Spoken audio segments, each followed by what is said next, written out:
Baba, tunakushukuru, tunalisifu jina lako asubuhi ya leo. Asante kwa neema yako, asante kwa wema wako, asante kwa fadhili zako, asante kwa kutuongoza mpaka saa hii Baba. Tunakuja mbele zako kukusifu, kukuabudu na kuomba mkono wako utuguse tena Baba. Uguse mioyo yetu, uguse akili zetu, uguse familia zetu. Mkono wako ufike pale penye hatuwezi fika Baba.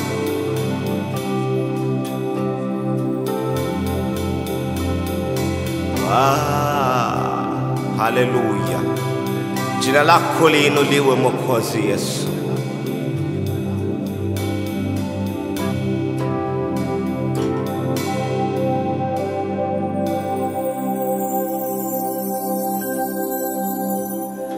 Baba wa mbinguni, nasimama mbele zako, naleta mahitaji yangu.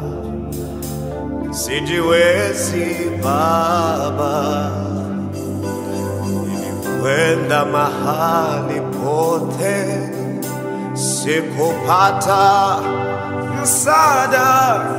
Nategemea kwako leo, uniguse tena, niguse tena, niguse tena.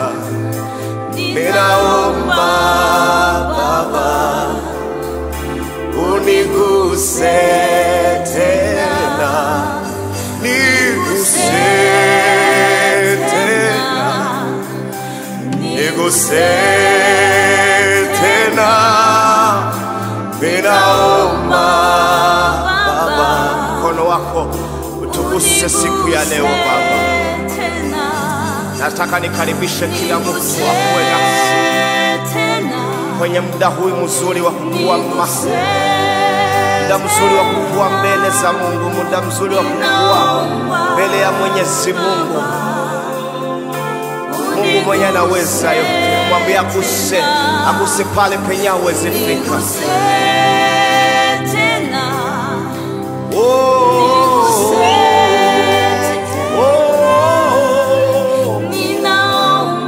Hallelujah.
Pangusa machozi yangu,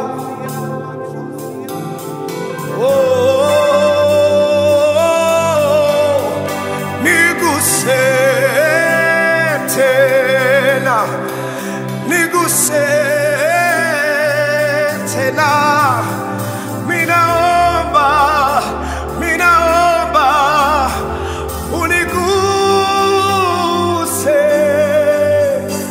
niguse tena, niguse tena.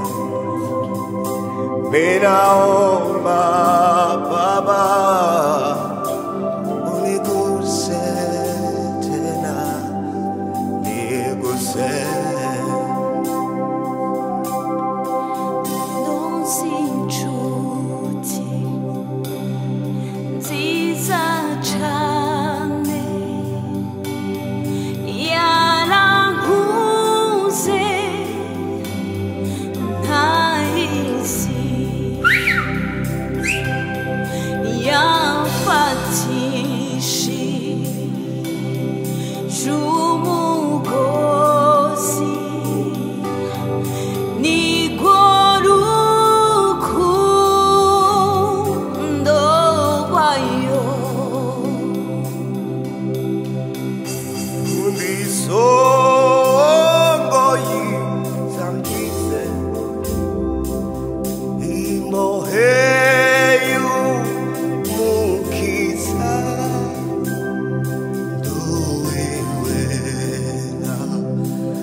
Ababyizera tujane tuvuge gutyo nduwiwe nawe nuwa ushitsi ibihe tugere kandi undisongo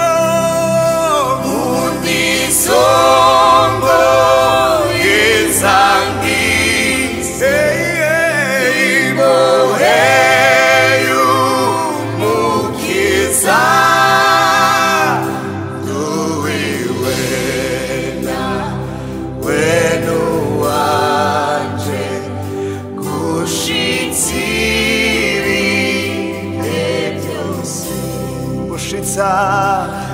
ushitsi byose. Turagushimiye kuri inshuti nziza Mana, inshuti idahemuka. Uri Imana ibihe byose Mwami mwiza, uri Imana yamitwitayeho, uri Imana yamiri mu ruhande rwacu Mwami. Nuhabwe icubahiro Papa, izina ryawe rishimwe, izina ryawe rishimwe. Duwiwe nawe nuwanje, ushitsi ibihe byose.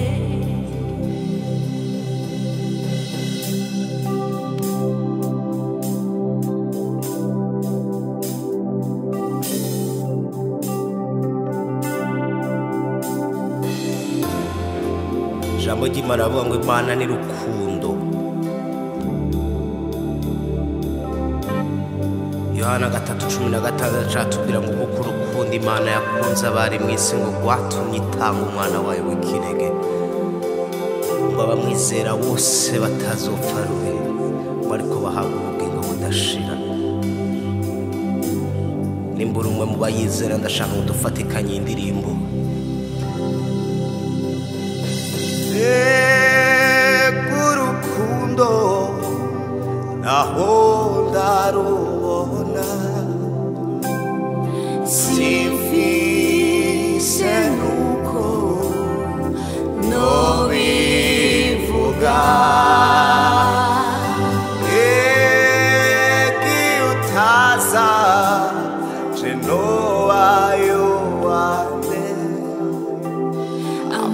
amashimwe yose akugarukeko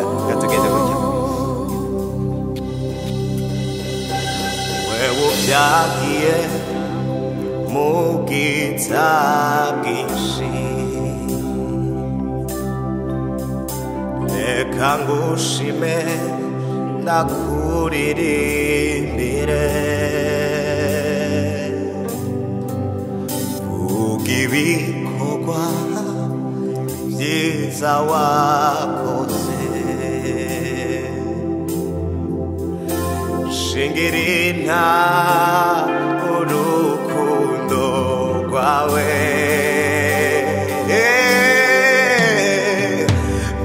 mbega urukundo ntaho ndarubona simfise nuko nobivuga mbega iyo utaza je nobaye uwande amashimwe yose akugarura mbega notanga iki nkamenya ishimwe ryawe mbega notanga iki nkamenya ishimwe ryawe ndaguhaye umutima wanje ugaze mukiza ndaguhaye umutima wanje ugaze mukiza mbega notanga iki ishimwe ryawe mbega noguha iki nkamenya ishimwe ryawe ndaguhaye umutima wanje ugaze mukiza ndaguhaye umutima wanje ugaze mukiza Imana niyo buhungiro n'inkomezi zanje Imana niyo buhungiro n'inkomezi zanje n'umufasha atigera yobya seruka mu magorwa n'umufasha atigera yobya seruka mu magorwa naho imisozi yohomorana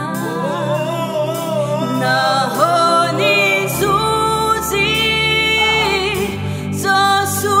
zosubirana sinzoguheba abanamba sinzoguheba abanamba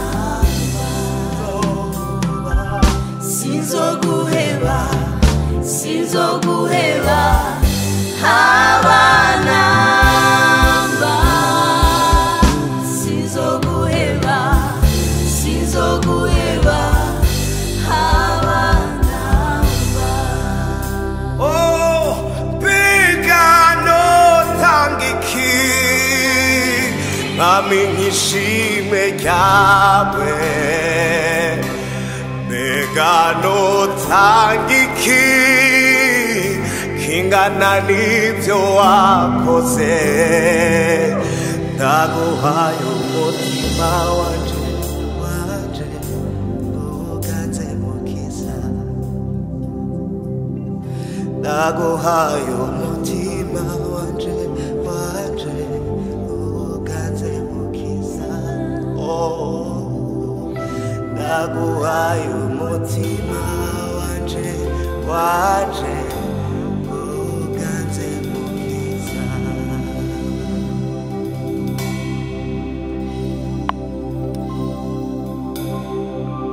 Imana ni Imana yama yiteguye kwakira umuntu mu rwego rwose arimo.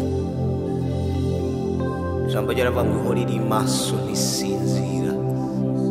Yesu ubwiwe aravuga ngo muze mwese abarushe n'abaremerewe ndabaruhura. Kuruha no kuremerwa ntibifatiye ku byo umuntu yikorera by'umubiri, ariko Yesu yariko aravuga ku baremerewe mu mitima yabo no mu buzima bwawe, abaremerewe mu byiyumviro, abaremerewe n'ibibazo, abaremerewe n'ico bifuza, abaremerewe n'ico basengera, abaremerewe n'icaha n'ikindi cose. Aravuga ngo muze mwese ndabaruhura. Niyo mpamvu y'igitondo turiko turatanga imitima yacu kugira ngo Imana ibashe kwinjira igira ico ikoze, kandi turizera yuko namwe hari ikiri kirabafasha. Uganze mukiza ndaguhaye